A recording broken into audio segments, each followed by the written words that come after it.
Trial జైల్లో ఉంటుండగానే charge sheet file చేసి you will ensure speedy trial. అలాగే మనకి రీసెంట్గా ఎంఈపీ కాలనీలో ఒక అఫెన్స్ అయింది. 178/25 కేసులో కూడా మా పిడుగు జగదీష్ అని చెప్పేసి ఆయన అరెస్ట్ చేయడం జరిగింది. ఆయన దగ్గర కూడా ప్రాపర్టీ రికవర్ చేయడం జరిగింది. ఇప్పుడు నేను ఈరోజు పేపర్లో, సాక్షి పేపర్లో కూడా పడింది. ఇవన్నీ కలిపి విశాఖపట్నం సిటీలో వరుసగా స్నాచింగ్లు అవుతున్నాయని చెప్పేసి మహిళలు అప్రమత్తంగా ఉండాలి, చైన్ స్నాచింగ్ బెంబేలెత్తుని జనాలని చెప్పేసి ఇవ్వడం జరిగింది, పేపర్లో పడింది. ఇవన్నీ కూడా మనం డిటెక్షన్ చేసాం. అందరినీ కూడా మళ్ళా రిమాండ్లో పెట్టాం.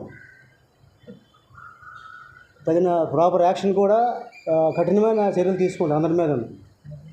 వీళ్ళందరికీ కూడా ఈ కేసులు ఎక్కువ ఉన్నాయి కాబట్టి ఆర్గనైజ్డ్ క్రైమ్ యాక్ట్ కూడా రీసెంట్ బిఎన్ఎస్ఎస్ యాక్ట్ ప్రకారం 111 BNSS act organised crime act కూడా లీగల్ అడ్వైజర్ కన్సల్ట్ చేసి ఇంకా కఠినమైన చర్యలు ఏ విధంగా తీసుకోవడానికి అవకాశం ఉంటుందో ఆ కోణంలో కూడా మేము పరిశీలిస్తాం. నాగరాజు ద్వారకా ఎస్ఐ గారి టీం అప్రహెండ్ చేశారు. కొంచెం దూర ఫార్ ఆఫ్ ప్లేసెస్ నుండే పట్టుకోవడం జరిగింది. వాళ్ళు పట్టుకోవడంలో విశేషమైనటువంటి ప్రతిభ కనపరిచారు. They are deserved for good reward. CP గారి దృష్టిలో ఉంది అది. సిపి గారి దృష్టిలో పెట్టి మంచి రివార్డు వచ్చే విధంగా ప్రయత్నిస్తాం. అదేవిధంగా మనకి మదిలిపాలెంలో రీసెంట్గా మన పెట్రోల్ డిపో పక్కనే లోపలికి ఒక అఫెన్స్ అయిందండి.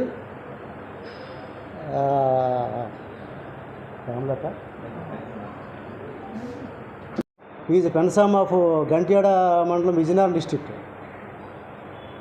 ఈ వీడు కూడా ఇల్లు అద్దెకి అని చెప్పేసి searching of house for rent అని చెప్పేసి వచ్చి ఈ ముసలమ్మ అది ఇల్లు చూపించే క్రమంలో లోపలికి వెళ్తే వీడు ఆ ముసలమ్మ మీద కొంచెం పుష్ చేసి స్నాచింగ్ చేయడం జరిగింది. అందులో కూడా మన సిరిపురం వెంకటరామన్ అని చెప్పేసి ఆయన అదుపులో తీసుకున్నాం.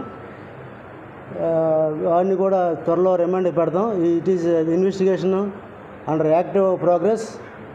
రిమైనింగ్ ప్రాపర్టీ కూడా కొన్ని రికవర్ చేయవలసింది ఉంది. రికవర్ చేసిన వెంటనే మనం రిమాండ్ పెడతాం. ఆయన కూడా కఠినమైన చర్యలు తీసుకోవడానికి అన్ని చర్యలు తీసుకుంటాం.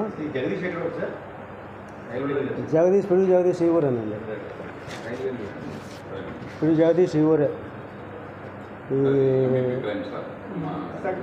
సెక్రటరేట్ సిరిపురం వెంకటరమణ. ఇది పెన్సామ్ ఆఫ్ గంట్యాడ మండలం, విజయనగరం డిస్ట్రిక్ట్. మిగతా ఇద్దరు కూడా దే ఆర్ ఇబ్రహీంపట్నం, విజయవాడ.